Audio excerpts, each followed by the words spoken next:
So for those who don't know me, Stefan Szewczyk, President of the Polish Association of Siberian Deportees in South Africa. And I'd like to welcome you all. I'm the MC for the afternoon. And before we continue, I'd like to, I'm literally making the program as we go along. We're welcomed by the director of the Holocaust Centre, Tali Nates. And then we'll see the screen. We'll see the screening of the documentary, 6-minute documentary on the 80th anniversary celebrations that took place in Oudtshoorn recently. And then,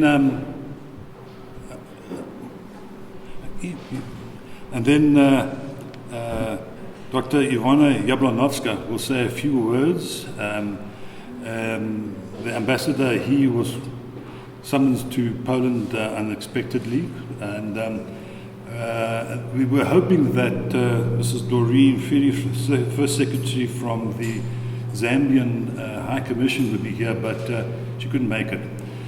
And then we'll start with the two presentations. The sound of this thing's worrying me. But anyway, first, all right, if Tali will just say a few words of welcome, and then we'll proceed. Thank you very much, and welcome to the Johannesburg Holocaust Genocide Centre. It is fantastic that our annual collaboration continues. Even during COVID, we continued. We just moved on Zoom, and now we are back since last year here at the centre to collaborate with the university in Kimberley, to collaborate with Stefan and the association, and of course specifically this year it is very important to mark important dates, and the 80th anniversary is an important date. We learn a lot from these conferences about identity, about refugees and their movements around the world, and this is something that we are looking very much forward to learn from our esteemed speakers that will speak about not only South Africa, but also about Zambia or Northern Rhodesia in those days, and the refugees that arrived to be in the African countries. And I think that is really important to us, because what our center tried to do is to make all those connections between histories and Africa, between the history of the Second World War and our African identity. And I think your presentations today will add to what we know about it. And we look very much forward, Stefan, that your PhD will be over, and then we will learn from you. No pressure. Then we will learn from you. So again, welcome. Wonderful to have you again here.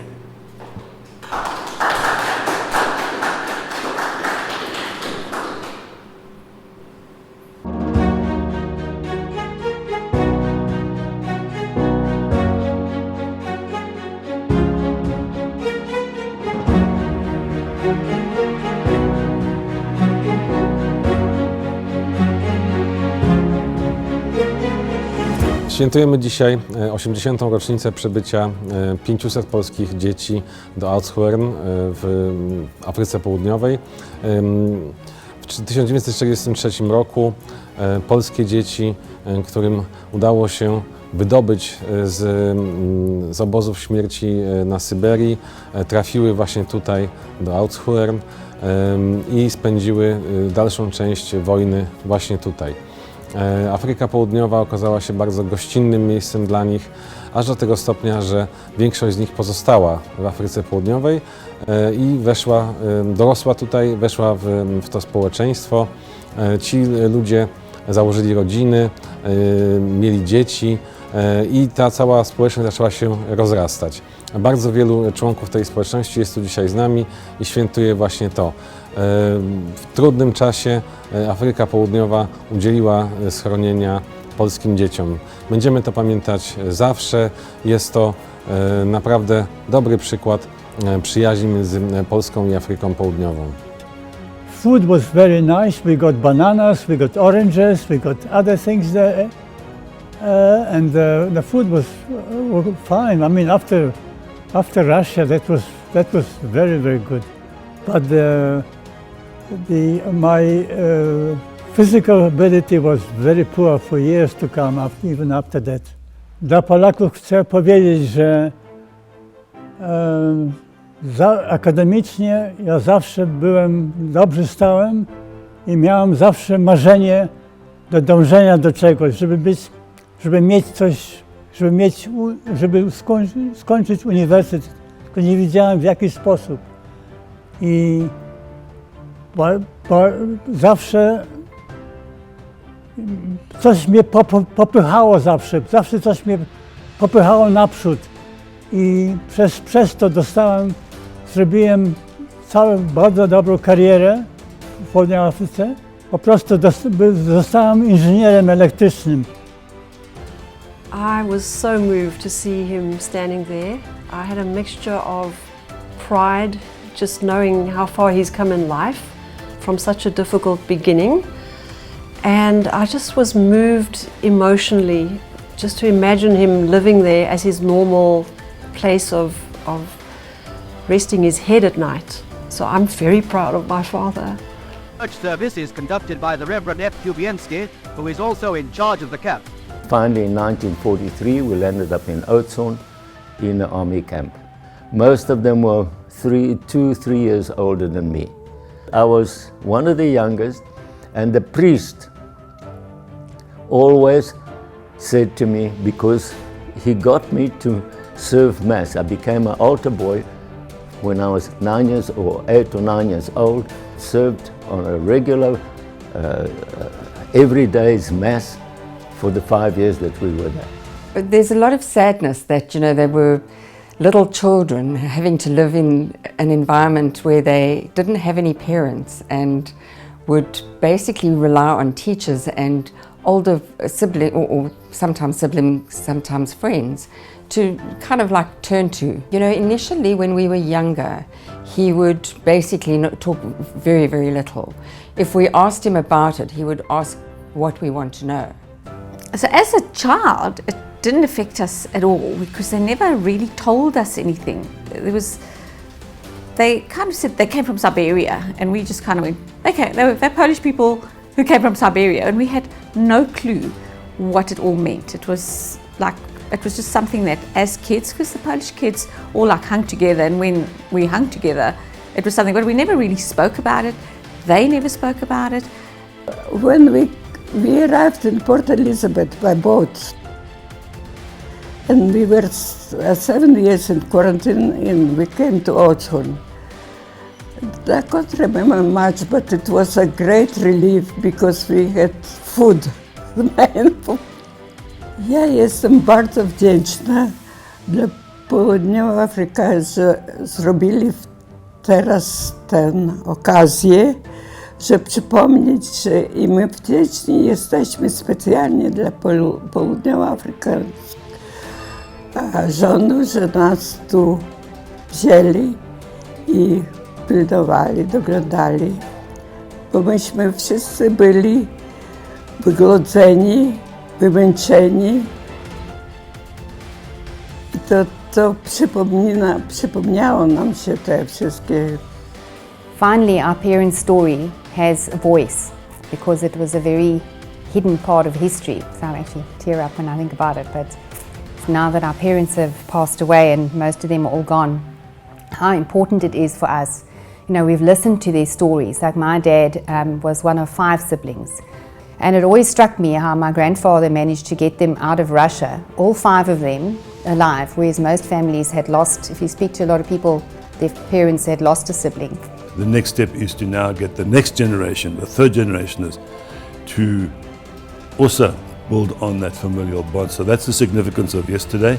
And I had a brief chat with a third generationer, and she was, emotionally excited by Sunday's proceedings. So yes, it's a case of keeping the family together and growing the family, growing the familial bonds. So that's the significance of it all.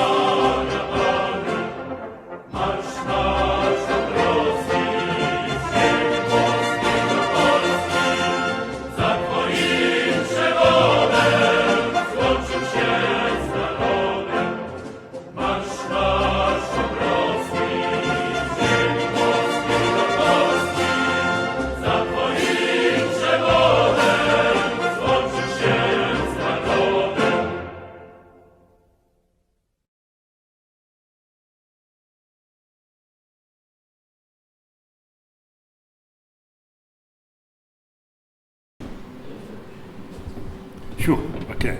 It's the second time I've seen it. It's the second time I wrote down. Anyway, okay. Dr. Ivana, if you can say a few words. All right, thank you. Thank you, sir. Good afternoon, ladies and gentlemen. On behalf of the ambassador, I would like to share some remarks. The Embassy of the Republic of Poland in Pretoria is very honored to participate in the 10th South African Poland Heritage Conference. Stefan, you are the main organizer since 10 years. Congratulations. The objectives of the conference were to present and discuss the little-known events and consequences of the deportations of Polish citizens to Siberia, to present the brief history of the 500 Polish children to Auschwitz, the Second World War refugees, to present the little-known chapters of Polish history and its South African links, and importantly, to inform the subsequent generations of the Siberian deportees and the South African Polish diaspora, of the Polish heritage and history, and to encourage their strengthening the links with Poland. I would like to thank Stefan for his effort to disseminate Polish history, especially the history of World War II and Polish-South African connections. I would like to extend my thanks and appreciation to Tali Nates, the director, and her entire personnel of the center for your hard work and dedication, as well as hosting for many years the conferences and actively contributing to their success. I would like to thank Tali for many years of cooperation with the Embassy of Poland and organizing many interesting and insightful events, fighting for the truth and justice, and opposing the distortion of history. Also, I would like to extend our thanks to Dr. Kubus Rademeyer, a senior lecturer, University of Kimberley, for his interest in Poland and Polish history, as well as active involvement in organizing the conference. This year, we commemorate the 80th anniversary of the arrival of the Union of South Africa, now South Africa, of a group of 500 Polish children who managed to escape from Siberian labor camps, as we saw on the movie just now.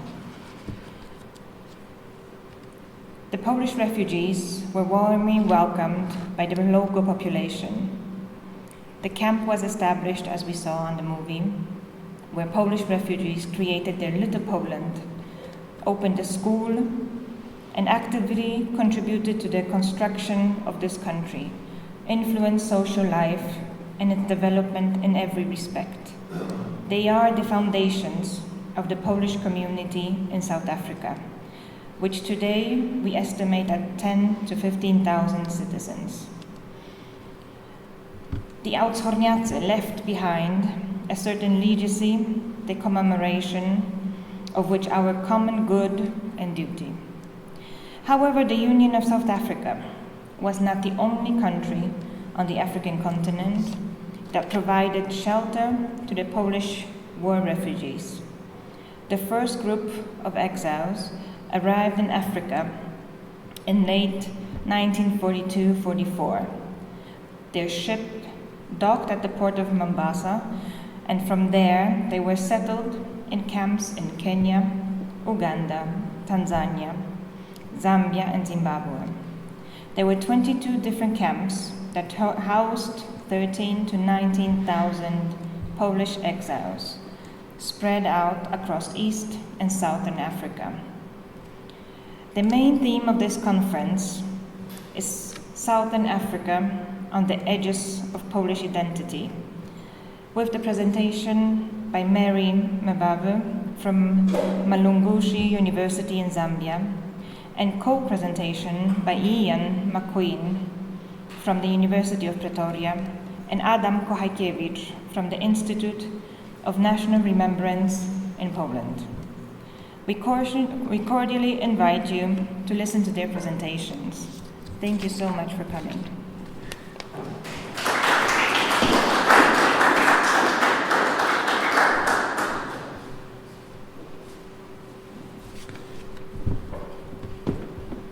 Kobus Rademacher sends his apologies. He's been acting head of the Faculty of Humanities since last year, and he said that there are some people that they've interviewed, and hopefully he will be able to get back to normal life and join us at his conferences. And he had hoped to have been on sabbatical this year to Poland. So hopefully next year, hopefully when he gets to Poland, we can strengthen South African Polish links. There's also a couple of other anniversaries I'd like to mention, and yes, it's the 80th anniversary of the arrival of Polish children to Oudtshoorn.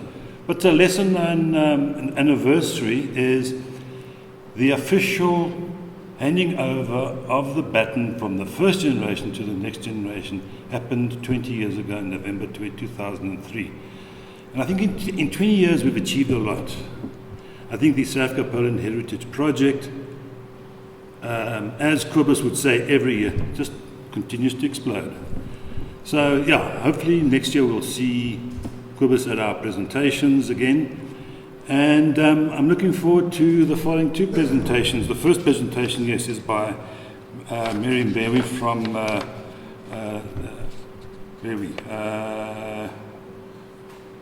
anyway, her presentation is, and I think it's an appropriate one, is the memorialization of Polish refugees of Northern Rhodesia, preliminary findings. Mary, up to you. Thanks.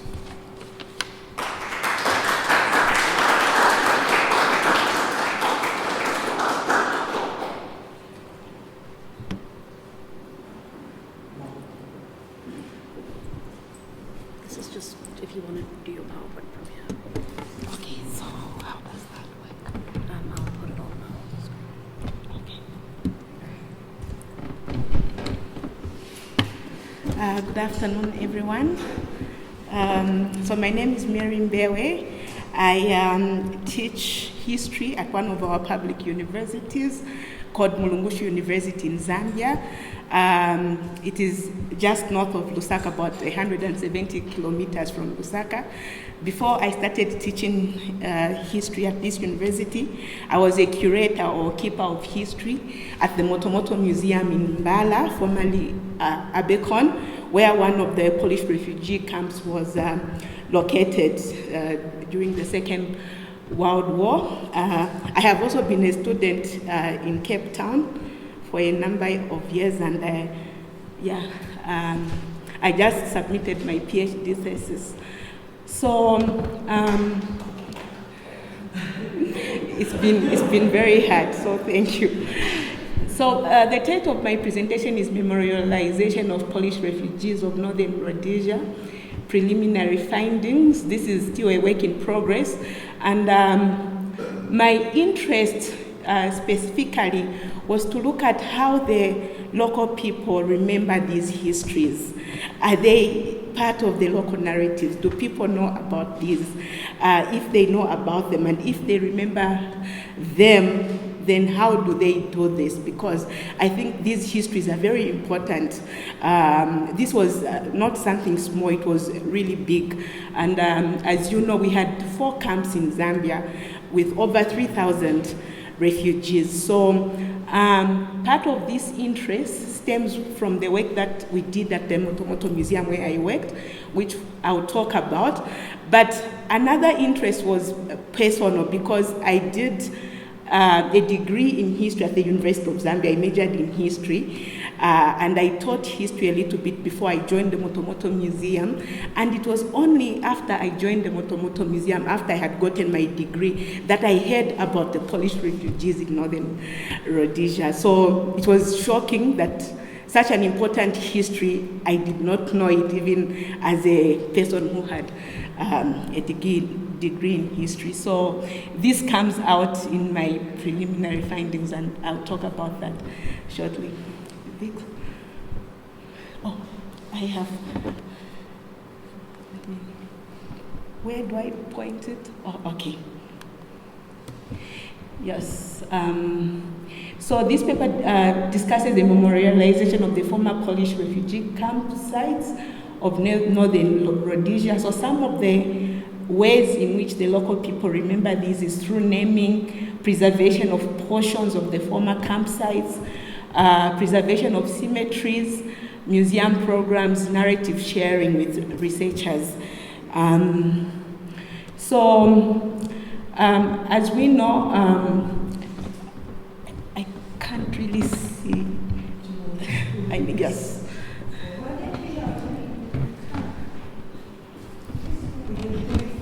Yes, much better. Okay. Yeah, this is better. Yes, so.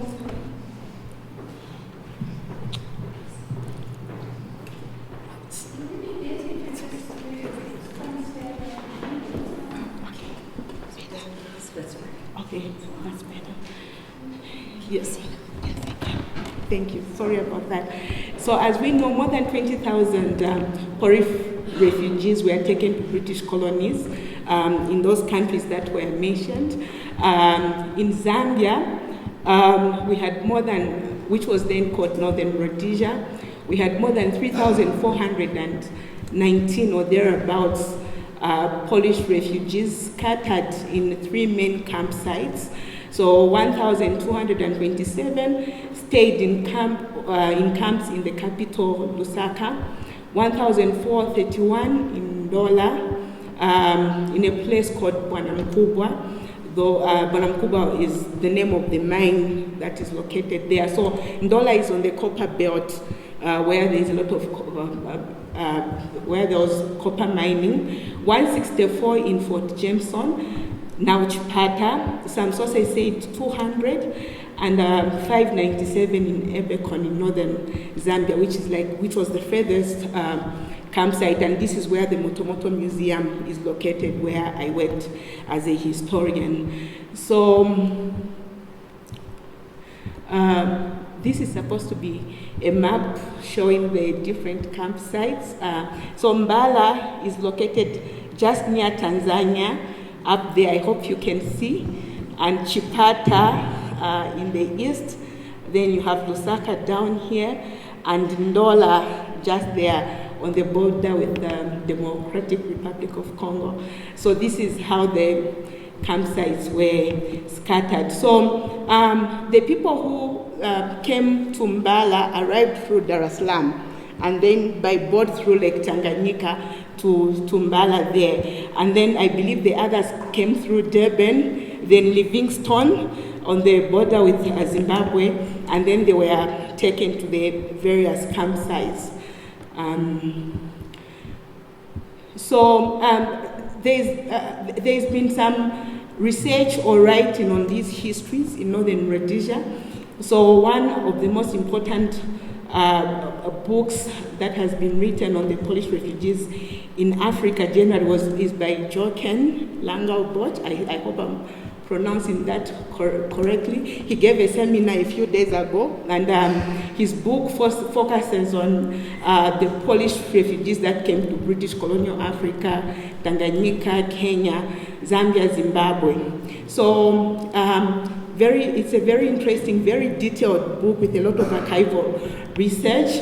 Unfortunately, he did not concentrate so much specifically on Zambia, and he just mentions it a bit. I think he concentrates more on East Africa, Tanzania and Kenya. Then one of my colleagues who teaches at the University of Zambia, Alfred Tembo, also wrote a book on war and society in Zambia, 1939 to 1953. So this is not specifically about the Polish refugees, it's generally about war in Zambia, but chapter 4 of his book talks specifically about the Polish refugees. So he does not talk specifically on each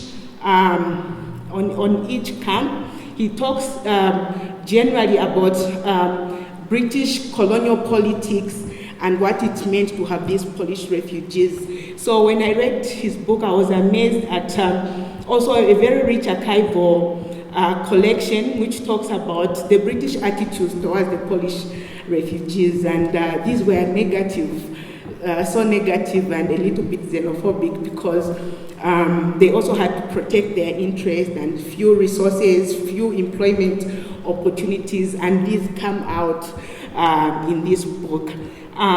Then I think I misspelled the surname. So Mary Ann presented something, I think, a few years ago. She did her thesis on the camp at Abercorn, and this is also a very detailed and rich writing specifically on the history of the camp in Mbala, the place where the Motomoto Museum is located.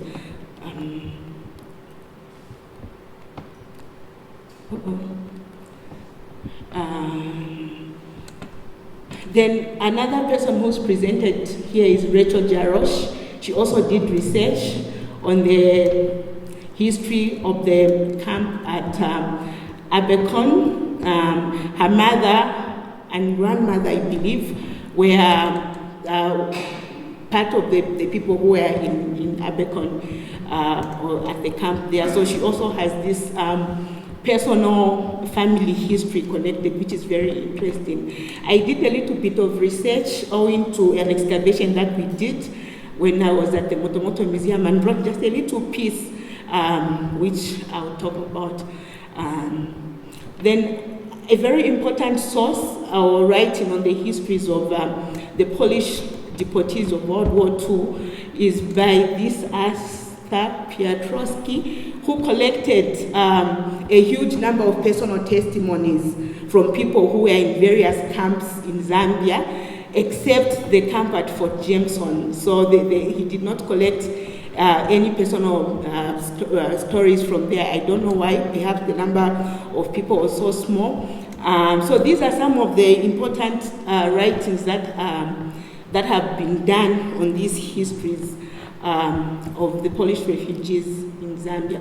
So the Polish refugee in Mbala is located right up there. This is one of the most memorialized campsites, because the histories of the refugees who settled in Mbala are so embedded in the local narratives, and it's very, very interesting. So, so this camp was built in 1942, and about more than 550 Polish immigrants arrived there. You've got a breakdown there. So as with the other camps in northern Rhodesia, this camp was built on the understanding that it was temporary. So the buildings were mud, brick walls, grass-thatched roofs, and these are images of that campsite.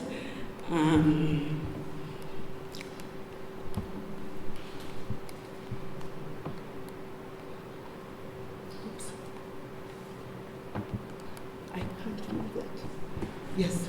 Okay. Yes. You can go ahead. Yes. Okay. So by 1948, this camp was disbanded, and by 1950, the campsite was completely demolished.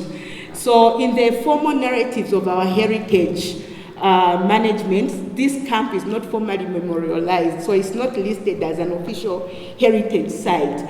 And by the late 1980s, the place where the camp was offered as was made into residential plots so that people can construct there, and so whatever had remained was completely destroyed. However, portions of the small portions of the camp remained, like the foundations. That's me and the owner of this house in 2010. The foundations of the camp that you can see there. So he left these foundations because he realized that this was important, and he talks about the camp and the memories from his grandfather, who was a young adult then during the 1940s.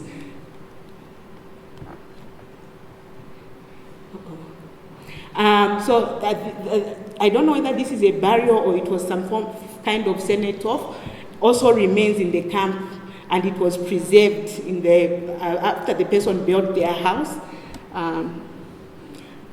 So it's in this place where there's a house, and then the owners did not destroy it in order to preserve that history. So this is a renovated burial or send-off that was left over from the 1940s, and it's still intact and preserved. So another aspect of the local preservation of these histories is the cemetery, where Polish refugees who died in Mbala or in Abekon were buried. And though it's overgrown, it has mostly been left intact. Stefan was just telling me that maybe it was vandalized recently, but for a long time, these are museum workers who would go for site visit there. It was completely left alone. And there was an understanding that this is part of that history, and people know about them, and visitors would, foreign visitors would be taken here. So there was some effort to clean it up, I think around 2015, by a professor who came from Poland, and this was the cleaned up. So portions of the cemetery was cleaned up, and that's the result that you get. Okay, so and this place where the former refugee camp is formally called Little Poland. That's the official name of that residential area, and this is a water bill, a utility bill, and you can see the name Little Poland there, and the road which leads, so there's a main road from the town center which leads to that place, and it's also called Little Poland Road. So these are the small ways in which that history continues to be embedded in the community, and people will tell you what it's called, why it's called Little Poland, and talk about the histories of the Polish refugees who came there. So I think Mary Ann talked about this. So in 2010, while somebody was building their house in the residential area, you can see that there are still active constructions going on. They stumbled upon these things that were buried in where they were trying to dig a soakaway, and when the museum went and excavated these and got them, and we realized they were located, that place was located right in the middle of the former Polish camp. So these items might have been used for the construction of the camp. We don't know why they were buried, and we recovered more than 190 objects like this. And these were stored in the museum. So this is Rachel Jarosz, one of the descendants of former Polish refugees who came to do research there. After we got this, it was an opportunity to make a small exhibition that talked about, I'm sorry, it's not fancy or very sophisticated, but it was very effective in communicating the histories of the Second World War and the Polish refugees that came, and we used the materials from that we excavated to talk about. So it's actually a bigger exhibition. I don't know why the photo is small. But the most important thing is we use this exhibition to engage the community on histories of war, genocide, displacement, and such things, and what that means for communities and individuals. So it was extremely productive, and we had a lot of school children come to view the exhibition and to talk about, to have lectures in the museum about these histories. Okay, so so the two gentlemen who are in the middle are members of the community, some of the ones that Rachel talked to, and they have these rich histories based on what their relatives taught them, either parents or grandparents, and we realized the importance of the museum as a central place to bring different actors together to keep the histories and the memories going, and how important such local narratives are in keeping, in memorializing and also remembering these histories and keeping them embedded in the community. So the museum becomes a very important link between researchers, descendants, and the community in carrying these histories forward. So the next camp that I talk about is Bwanamkubwa, and that's where it is located in Ndola, where 1,431 Polish people settled during the Second World War. So I contacted one of the children of Mrs. Alfreda Young. Mrs. Alfreda Young was a young person when they were deported from Siberia, and her daughter, Lucy Meyer, now lives in Lusaka. So she shared what her mother shared. So this is the picture of their family, and this is the camp. This picture was taken at the camp in Bwanamkubwa, maybe 1943 or somewhere there, I'm not sure. And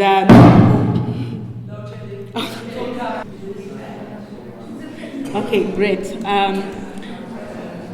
So before we got cut off, I was talking about Mrs. Alfreda Young, one of the people who were at Bwanamkubwa. So this picture shows when her family were returning back to Poland. Her and her sister decided to remain in Zambia, in Ndola, and she got married to one of the young men who was also a refugee, and they stayed behind. So one of the things that I was not able to show is that in 2013, her daughter, who gave me these pictures, interviewed her, and she talked about the experiences about their time in Siberia and how they stayed there for 2 years and how difficult it was, and the trip from Poland to Russia and how cold and everything. And I found that kind of personal detail extremely amazing, because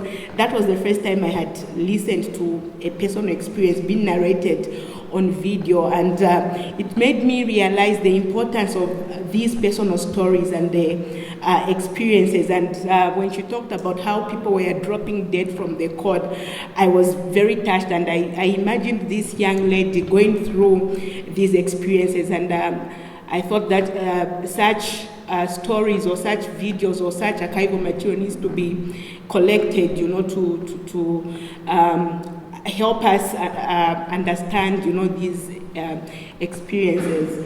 So in Ndola, at the former campsite, there's this cenotaph that was erected to commemorate or to memorialize this history. This is a well-visited site and quite well known in Ndola, in Bwanamkubwa, and it's actually near the main town and very accessible.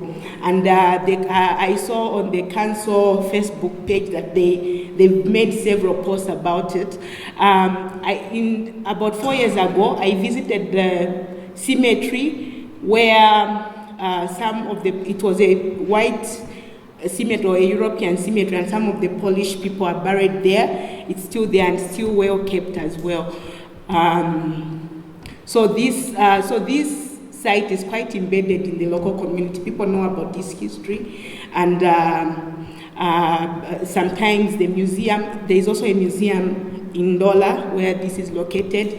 They've carried out some programs in the past. I don't have images of that, with school children as well. So the next site is Fort Jameson, Chipata, located there. It was, I think, the first site that was built. It was the first campsite that was built in northern Rhodesia. I don't know why it had a very small number of refugees. So I probably need to read only 164. And when I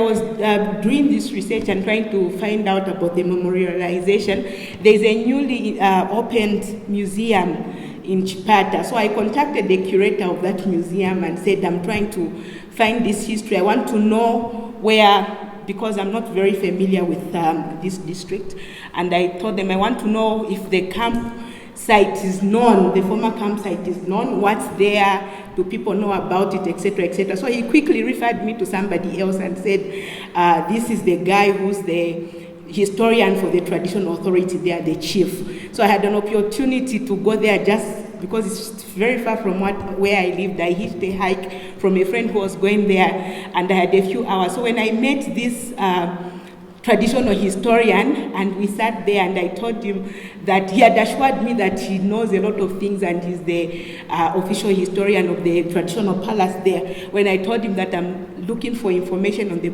former Polish refugee camp, he had completely no idea what I was talking about.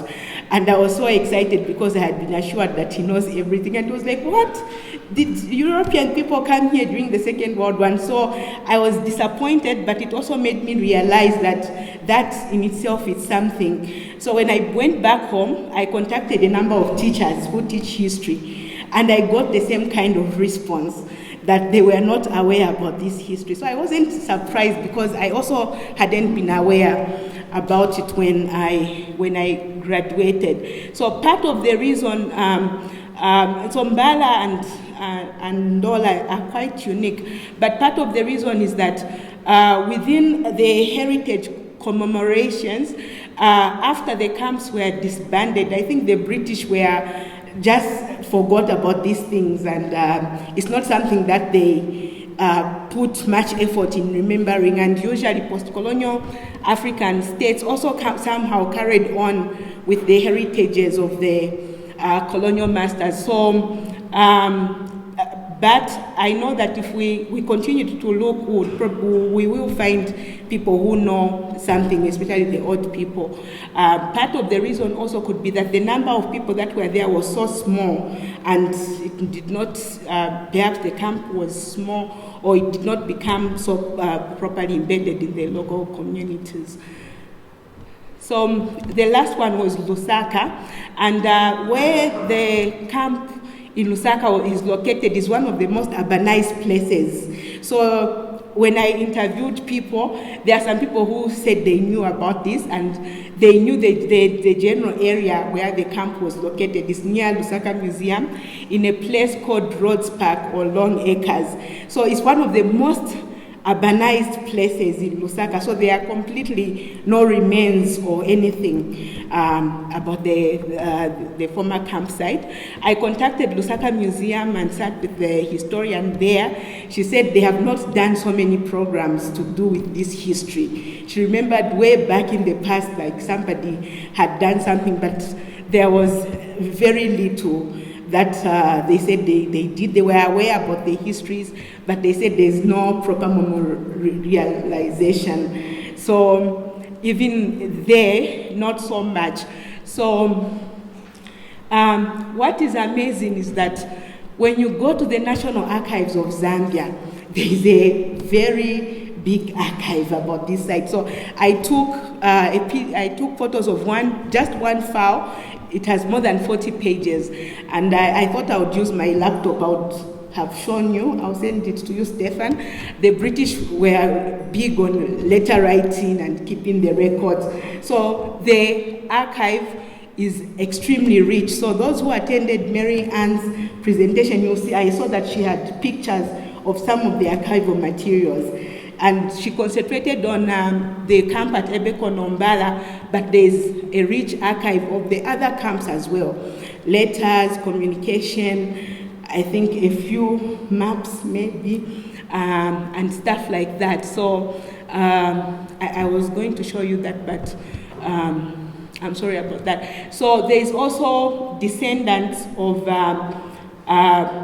the people who were in these camps, like the woman I interviewed, and Stefan has quite a number of contacts, I believe. So there's this potential of collecting all these things. And I know that with patients, interviews with local people who might know these things can also be a rich source or something that we can follow up. So as part of what is amazing also is that in all the places where the Polish refugees lived, there is a national museum. So Mbala, Chipata, Lusaka, Ndola, and even Livingstone, where they temporarily stopped on their way to Durban. So I've been in touch with the directors, the acting director for Lusaka Museum, the director for Livingstone Museum, the education officer at Motomoto Museum, and the curator at the Sengo Museum in Chipata.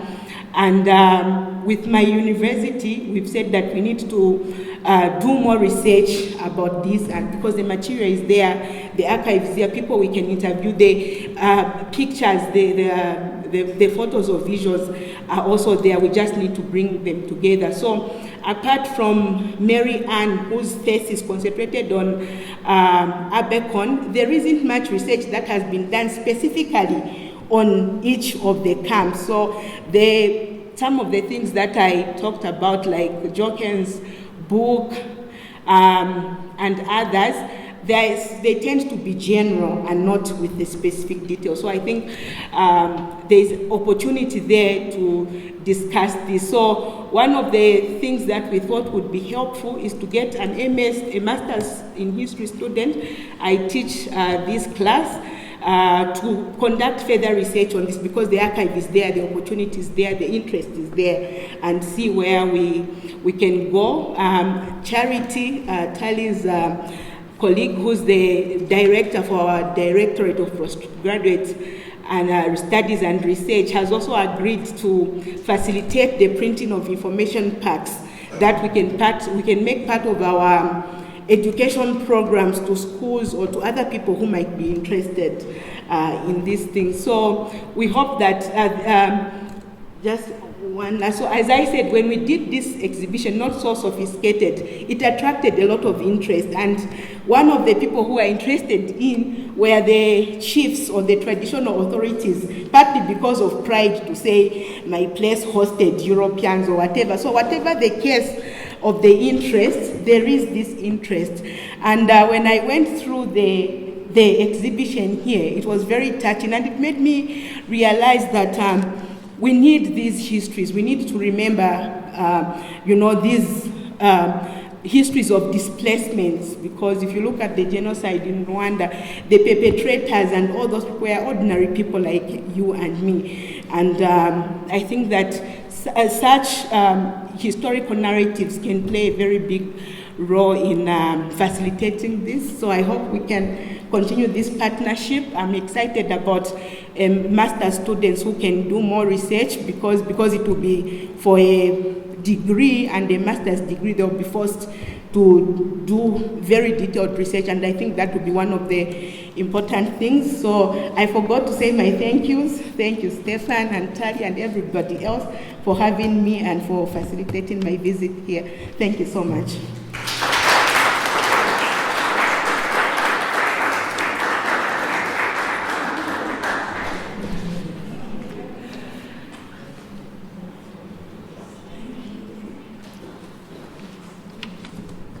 What I should mention is that in preparation for this conference, I had identified a speaker. And just before I thought, okay, I need to now find a second speaker, Tali got in touch with me and said, listen, I have these contacts in Zambia, and here we are. And Mary and I, we've discussed the way forward. From halfway from the airport to the guest house, we'd already decided that's it. We are collaborating. Okay, what Mary didn't mention is that the Zambian High Commission is also very interested to, facilitate this kind of collaboration.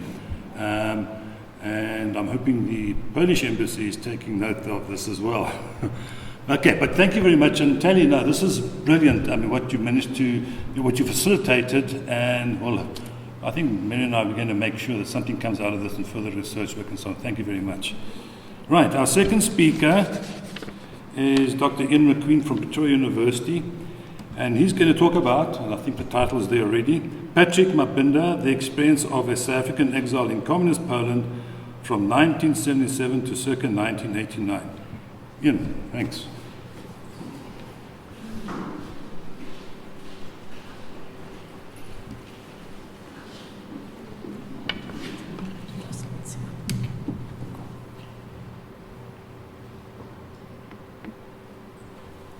Okay, good afternoon, everyone.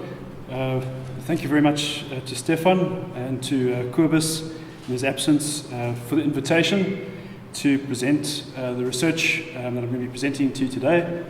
Adam Kohajkiewicz, who's my collaborator at the Institute of National Remembrance in Wrocław, is unable to attend in person, but I'm sure he'll be watching the recording. So this project has its origin in research that I conducted in Poland in 2019 under the auspices of my project, which is called Roads to Freedom, the Struggles for Democracy in South Africa and Poland. And as the introductory comments also drew out the need to look for these kinds of links, and so this is very much what the project is doing. This project was funded by the University Capacity Development Program at my university, which I'd like to gratefully acknowledge. I met Adam at the IPN in Wrocław in 2019, where he works as an archivist. And Adam contacted me by email in January 2022 about two YouTube movies that were original films produced at the Łódź Film School that featured an ANC activist. Some of which we'll be watching today. We agreed to collaborate on the project and to find out more. And so the last 2 years has been a journey of exploration. It's been a very exciting journey. So I appreciate that we're presenting this research to a conference on the theme Southern Africa on the edges of Polish identity. And I'll be returning to that theme and the kinds of links in the conclusion. So we've already had an excellent presentation examining the traces of Polish refugees in Southern Africa, which is one flow of migrants in the 20th century. What my presentation today examines is a reverse flow, in one sense, on the ideological reverse side of the spectrum, as we have to acknowledge. These were South Africans who sympathized with communism, due in particular to its opposition to apartheid, and obviously a very functional kind of opposition, and therefore held divergent views of the past than are now common, as we'll see. But they do give insight, I think, into some of the post-apartheid dissonances and tensions between Poland and South Africa, as we saw with recent incidences.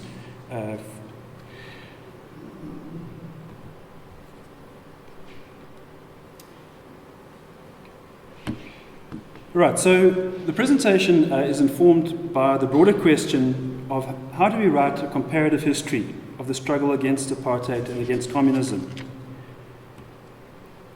What my presentation seeks to do is to move beyond a standard comparative history and seeks to explore links and, following the sources, hidden connections. One of the advantages of comparative history is that we find connections which are hidden. So in the process of doing the comparison, we find these kinds of hidden connections. So the presentation I'm going to be presenting today draws on declassified secret police files in Poland and is made possible by access through technology to new sources. And so, the way we do historical research now is very different to the way we did it in the past. YouTube is a great archive. So this presentation intends to give broader recognition of the importance of the Cold War in relation to the history of apartheid, but flags the need to explore qualitative impacts and experiences. My paper is informed by oral history with interviews which I conducted with Patrick Mbewe, who is pictured in the initial slide, and Beverly Marcus, who I'll be introducing in a little bit more detail as the presentation goes on. Unfortunately, both of them are still alive here in Johannesburg, but they were unable to attend, unfortunately.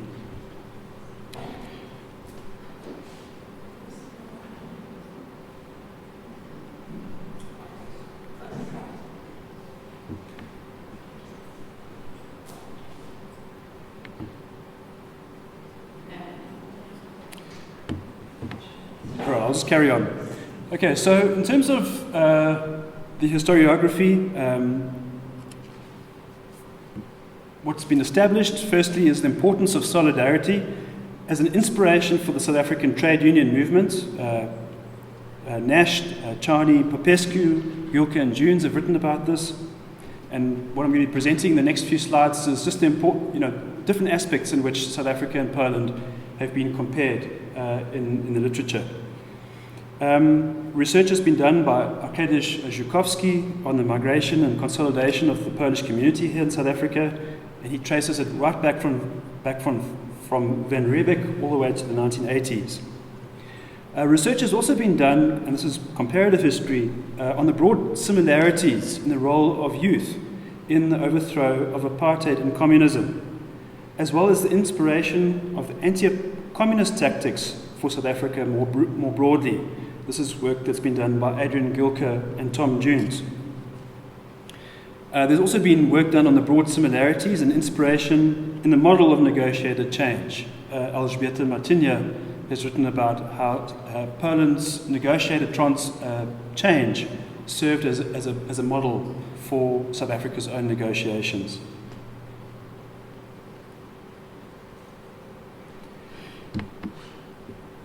After the end of apartheid, the comparative study of our two societies was also useful in studying the process of democratization after authoritarian rule. So research by Ursula von Beek and Chinuk looked at how these two societies were charting their way out of this kind of authoritarian history.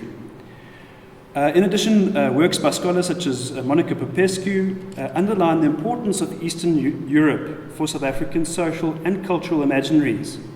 And as she writes about it, was at times a beguiling utopian ideal. Activists would go to Eastern Europe, go to Russia, and be presented with a kind of a utopian picture, right, which obviously didn't resonate with reality. Paul Betts et al. Write about the way in which the African National Congress had a very weak presence in Poland. And if we look at the links between Solidarity, Solidarność, and the anti-apartheid movement, it was a difficult relationship. It wasn't a symbiotic relationship, as you'd think, two democratic struggles. Patrick Prescott has also written about the experiences of African students in Poland. And so I'm just providing you a kind of a broader context for where this research fits in. Right, so what I'm going to be presenting is a tried and tested technique, which is the use of biographies as a prism for exploring broader processes, right? You use an individual life as an insight into much larger histories. So we can use, in this case, individual study as a means of exploring the ambivalences and realities of the struggle, and as a complement to the established biographies and autobiographical accounts of the struggle genre. If you go to exclusive books or bargain books, I actually prefer bargain books to exclusive books, you'll see a whole section on the struggle, right, with established, well-recognized figures, whether it's Oliver Tambo, Nelson Mandela, right? But what about, the substratum, right? Ordinary people who went into exile. What are their stories, right? And I think this is where this paper is focusing on. What I'm also emphasizing is the importance of international archives for Southern African studies, as Mary has shown us, whether it's archives in Zambia, and as I'll be speaking about archives in Poland, which I've been to, we need this kind of international perspective to write histories which follow activists across borders.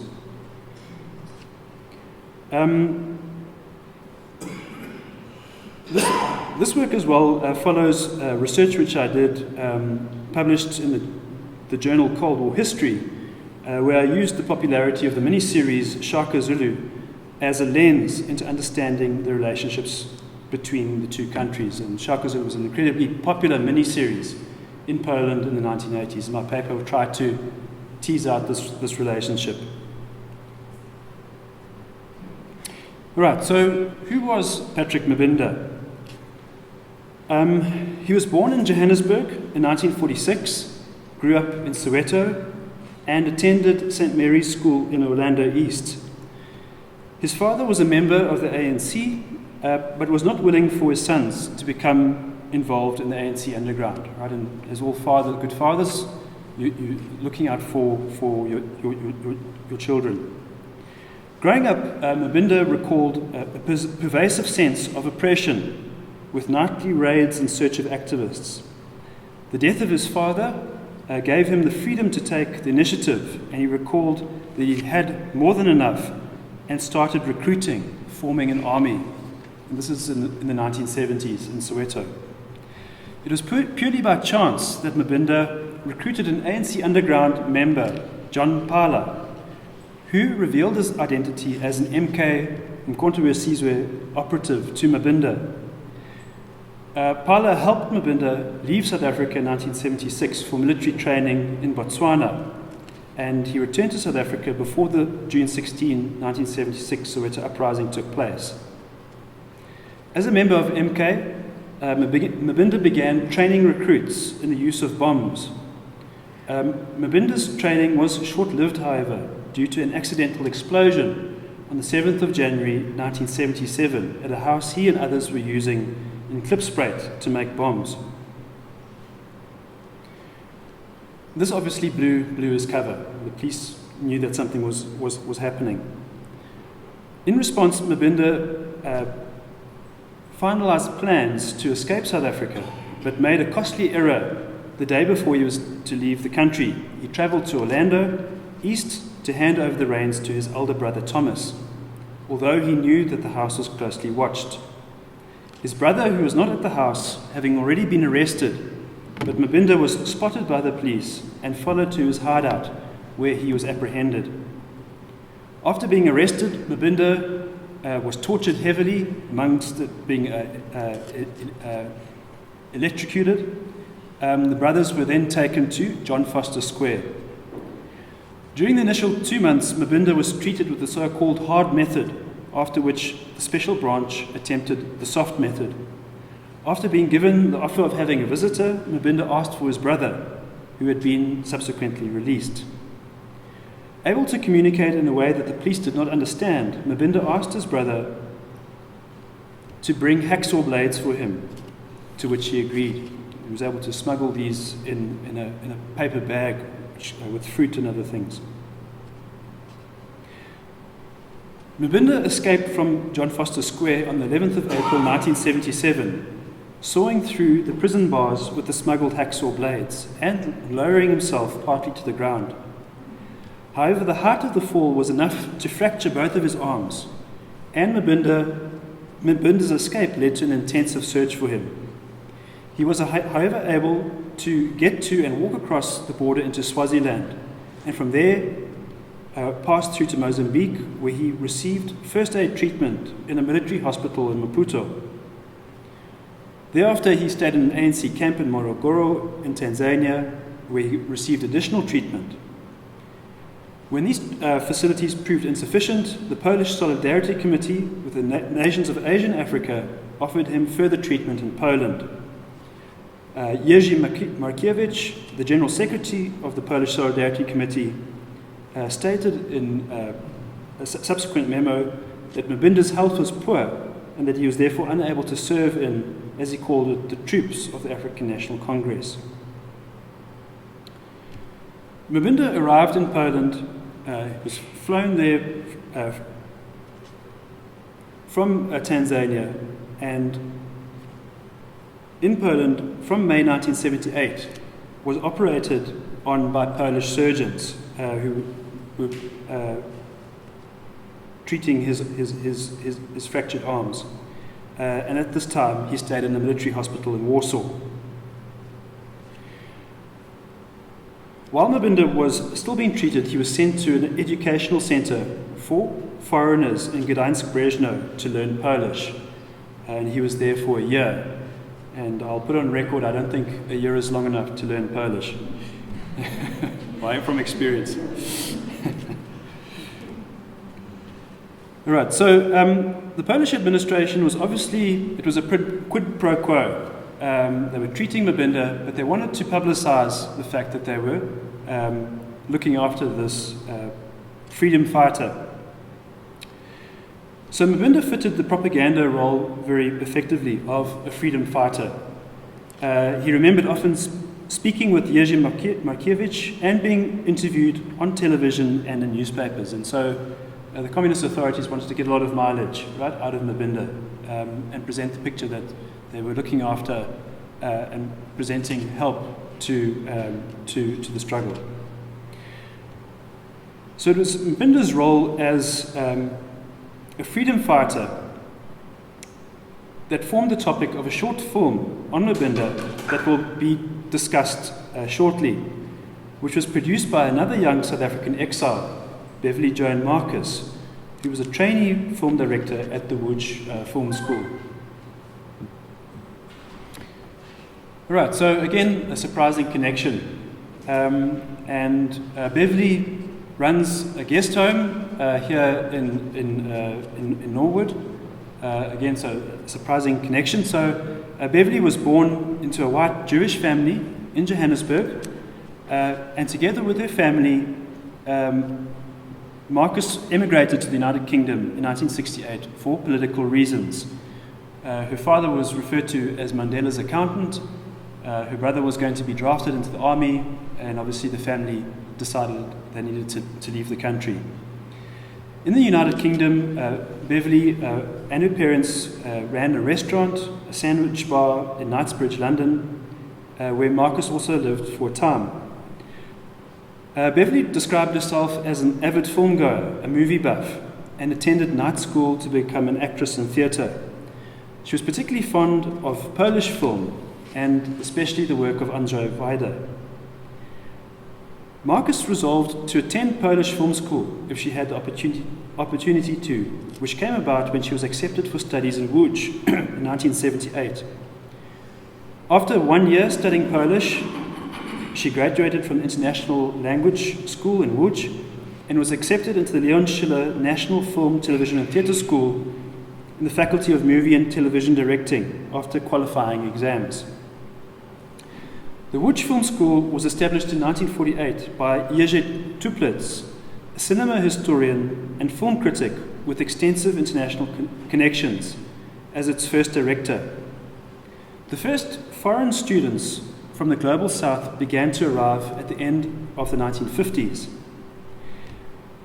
Interestingly, Marcus was the only woman out of 63 students from the Global South to study at the Łódź Film School from 1948 to 1989. All right, so we're going to be watching the first short film which Beverly Marcus made about Mbewe. So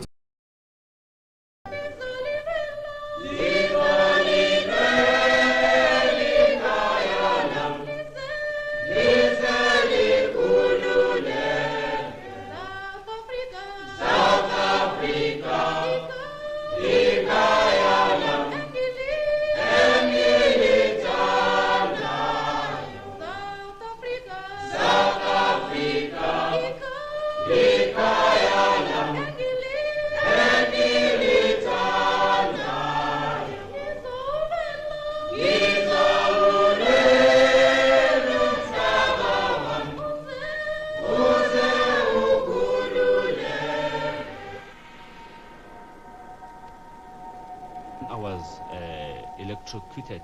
All my thoughts stopped. I couldn't hear, I couldn't think, I couldn't anything. It was like a deep sleep. I only found myself a few seconds later that no, I was alive. And my thoughts came back again that no, I was alive. I smiled.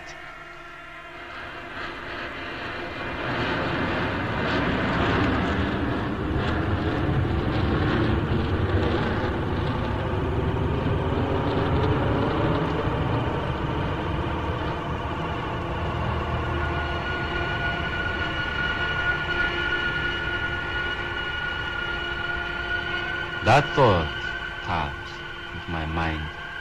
I'm thinking back home. People, those who have no thought of fighting, I should talk to them and convince them that we should fight. That's my nightmare.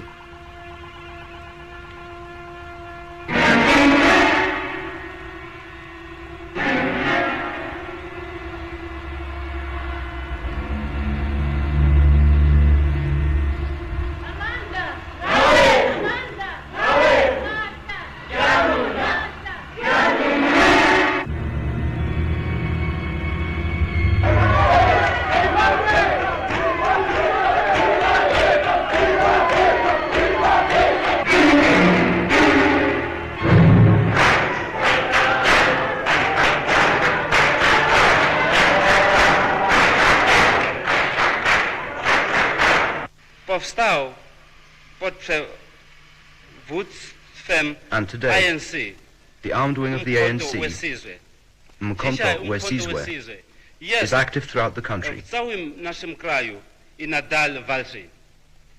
W naszej walce nie jesteśmy sami, lecz potrzebujemy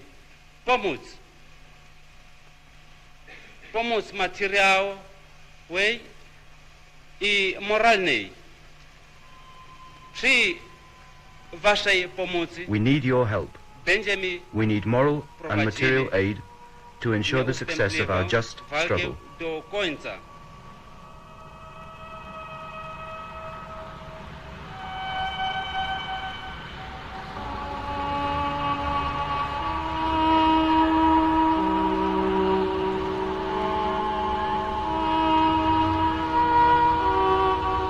Okay, so as we've seen, the film Patrick from Patrick Mbewe was directed to Polish viewers as well as to foreign students staying in Poland.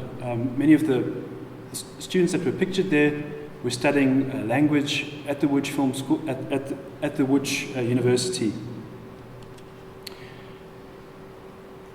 Being a foreign student herself, it seems that Marcus, who was the director, wanted to present the character of a black man, a freedom fighter, forced into exile, but still working for victory. The dialogue, however short, was in English, or translated into English, and thus also suggests the intention to reach a wider audience. One of the key motifs in the film, which are not immediately apparent, are Nazi war crimes. And on the bottom right there is the Radgoszcz prison, where the inmates were burnt alive by the Nazis a few days before being liberated or being taken over by the Soviet troops. So Marcus was trying to build this connection with the audience between the freedom struggle in South Africa, apartheid, and Nazi war crimes.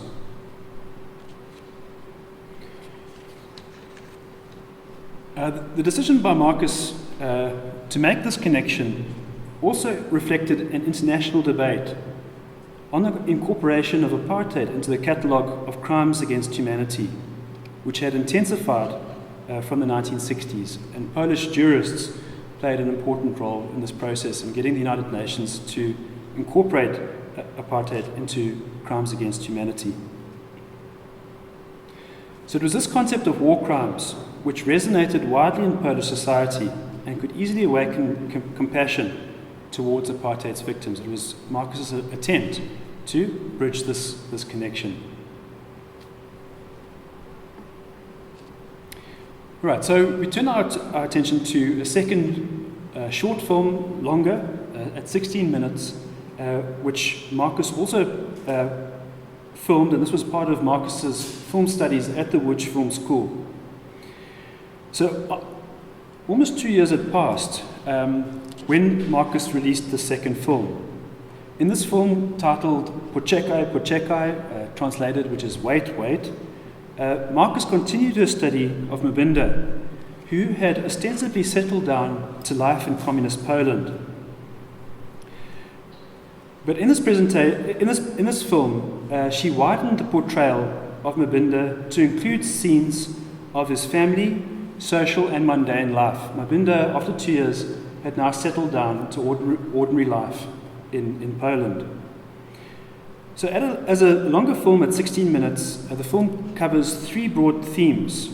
Scenes of Mbewe in public, scenes of his working life, and lastly, scenes depicting him and his family in their private life. According to Marcus, when I interviewed her, this film was completely unscripted. And again, Marcus described the creative endeavor as highly instinctive. And we're not going to watch the whole film. It's 16 minutes long. You can access it on YouTube. But we'll just watch the first 4 minutes and then I'll say some more.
Right. So the first 4 minutes just give a flavour of the film, and the emphasis in the remainder of the film is the relationship between Mbewe and his wife, and I'll be saying a little bit about that. So in the first minute of the film, we see Mbewe on his way to work, standing out evidently from the racially homogeneous Polish crowd. The portrayal of Mbewe in his workplace draws more of Marcus's attention, and Mbewe is shown in the steamy surroundings of a greenhouse of a gardening combine in Malinowo in Czech. I hope I'm pronouncing that right. Close to Gdańsk. The work is hard and fatiguing. Mbewe is shown carrying heavy crates of gardening soil and tomatoes, as well as watering and spraying plants. This selection of scenes may have been Marcus's attempt to challenge stereotypes of black people that prevailed in Polish society and Eastern Europe at the time. Many Poles did not associate black foreigners with hard physical labour. Mbewe's family life, however, is the main thread of the movie, and we observe the protagonist, Mbewe, in scenes with his wife and baby daughter, Pretoria, who had been born in June 1979. In the setting of a very modest and cramped apartment, which likely evoked his past life in Soweto, Mbewe is portrayed as a very caring father and devoted husband. This could be another attempt by Marcus to challenge stereotypes that foreigners married Poles with the sole purpose of extending their stay in Poland. The image of a father deeply involved in caring for babies was also not very popular in Poland in the 1980s, where the home and childcare were seen to be primarily the domain of women. Despite Mbewe's deep engagement, his family life is depicted as full of tension. Their private life is shown being disturbed constantly by the radio with news of world events. As we saw in the opening scene, Patrick is depicted as a keen listener of English broadcasts, providing a link to the outside world and his cause, the reason he is in Poland in the first place.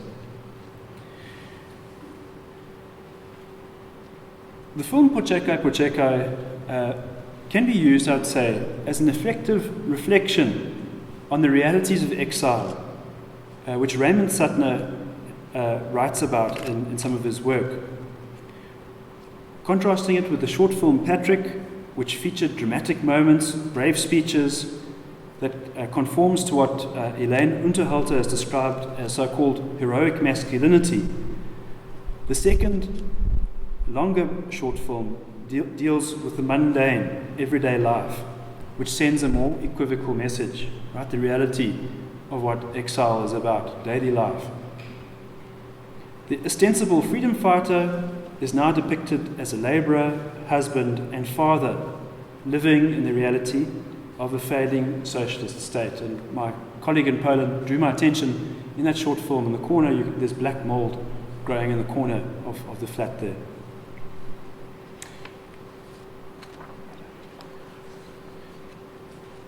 Right, so I'm going to be turning now just lastly to some of the reflections of Mbewe and Marcus on their time in the Polish People's Republic, drawn from the interviews which I conducted with them last year. Their interpretations of life under communism and the rise of solidarity, or Solidarność, and the collapse of the Polish economy in the 1980s, we have to recognize reveal a privileged position that they had as foreigners in Poland, and a broadly pro-communist view that they had of Polish society. Mbewe reflected that he always held on to the hope that he would return to South Africa someday, and so his experience in Poland was shaped as that of a temporary sojourner. He never intended to stay permanently in Poland. For Mbewe, Poland before the rise of solidarity was a peaceful country, and I'm taking his views, I'm presenting them objectively here. with no stress at all. As he describes it, I'm quoting him here, there was no rush, everything was under control. Surprisingly, it was this experience of freedom of movement that was the dominant theme for Mbinde's time in Eastern Europe, which he described as just walking free. Right? And again, this is kind of a dissonant memory with the way in which we understand the history today. He contrasts this with the experience in South Africa of having to wear a pass, being arrested for not carrying this pass, being sent to a labour farm when he was caught without a pass. Living in Tchev, which is close to Gdańsk, Mbinde also saw himself as well positioned to view the unfolding solidarity movement. He flagged the influence of Radio Free Europe and the rise of solidarity as a product of a Cold War mentality financed and supported by the West. According to Mbinde, quote, things became tough when people started protesting, going on strike, the economy went down, and many things, basic spread was not there because people did not want to work. There was disruption everywhere. It was not easy. End of quote. As we can see, Mbinde was highly skeptical of the authenticity of solidarity and viewed Radio Free Europe as, quote, a powerful propaganda tool that the West had used to destabilize Eastern Europe. The sticking point for Mbinde was that countries that supported the idea of a free Europe continued to do business with apartheid South Africa. This was the real sticking point for him. In his position as a temporary resident, and I've got a picture there of Mbinde's travel document, Mbinde also had the opportunity, as he saw it, to compare Polish life under communism and the African experience under apartheid. Again, I'm quoting Mbinde here. For him, he says, the Polish people were not like us. They already had freedom, but the enemy was constantly there disrupting. That's why I could not sympathize with Solidarność. I knew they were being misled.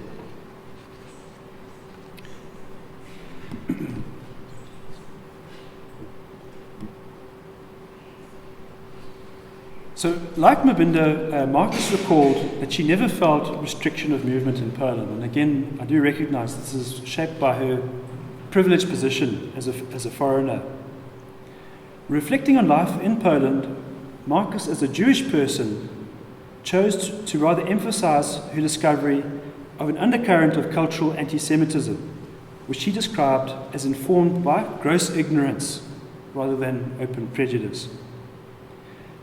Immediately after the imposition of martial law, Marcus left Łódź for Warsaw, where, as a naturalized British citizen, the British Embassy secured an exit from the country for her. And so during that period of martial law, Marcus was in the UK. She returned to Poland when martial law ended in 1983 to complete her studies. In retrospect, Marcus emphasized the role of Pope John Paul II and Ronald Reagan for stimulating solidarity. So like Mbinde, Marcus's view of Eastern Europe was indelibly shaped and informed by her support for the ANC and the freedom struggle. For Marcus, she emphasized the limits of the concept of human rights, which as she saw it was selectively applied and used as a yardstick to castigate the Eastern Bloc, but were conveniently ignored when it concerned anti-apartheid activists imprisoned in South Africa.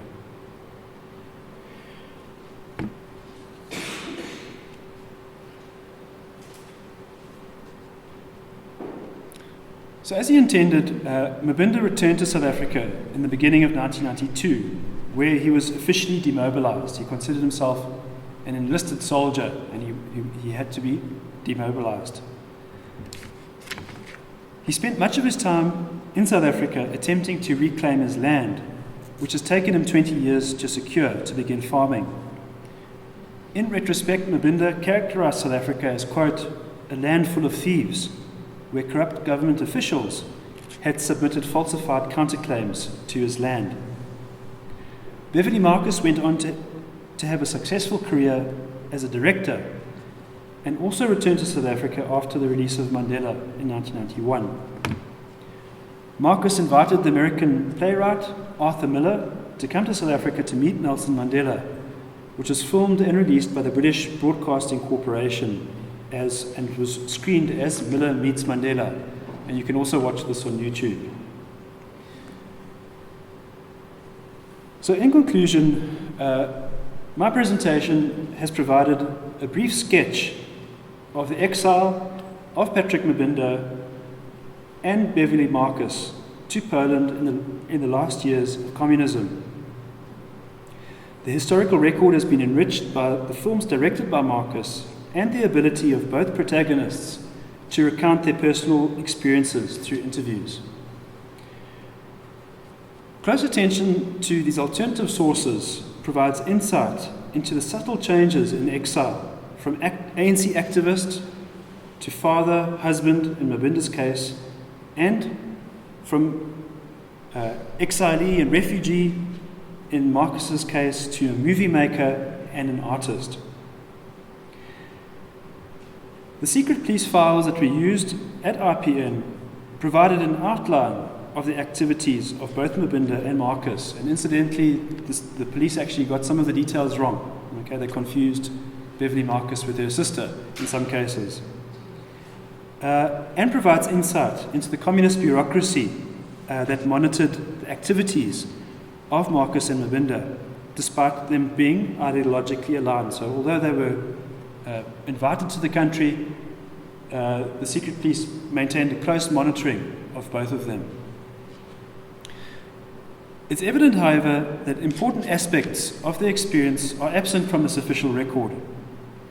While demonstrating the desire of the government to ascertain the motives and activities of both South Africans, the secret police were only able to do so in schematic fashion, at a time where their efforts were focused on the repression of Solidarity and other dissidents.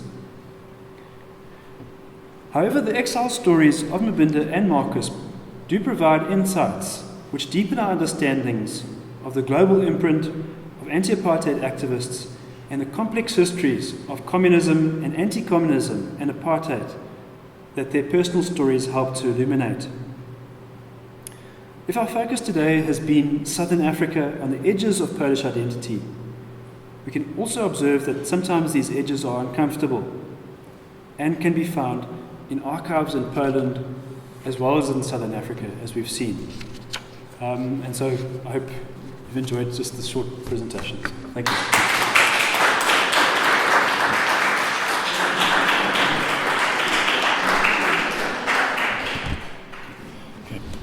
Both Mary and Ian referred to archives, and towards the end of Ian, your presentation, I was reminded of the archives that the president of the Heritage Foundation of South Africa, Jacek Vasten, managed. And in fact, they at the convent in Lyndhurst, and some of the archives are in English and also provides insight in terms of the period of martial law and the South African Polish community response to that. So there's another set of archives, probably worthwhile investigating someone to unpack and tease out this whole issue of the complex relationships, if I can put it that way, between South Africa and Poland. So there's a lot of work to be done, a lot of exciting stuff to happen.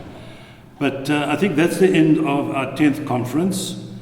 Thank you for joining us, and hopefully we will see the video production shortly. And thank you very much. And once again, Tali, thank you for hosting this conference, and also thank you to the Polish Embassy for your support that hopefully will continue. Tali, I don't know if you want to say a few words. No, okay. I think that's it. Conference is ended, and let's go and maybe have a snack or two.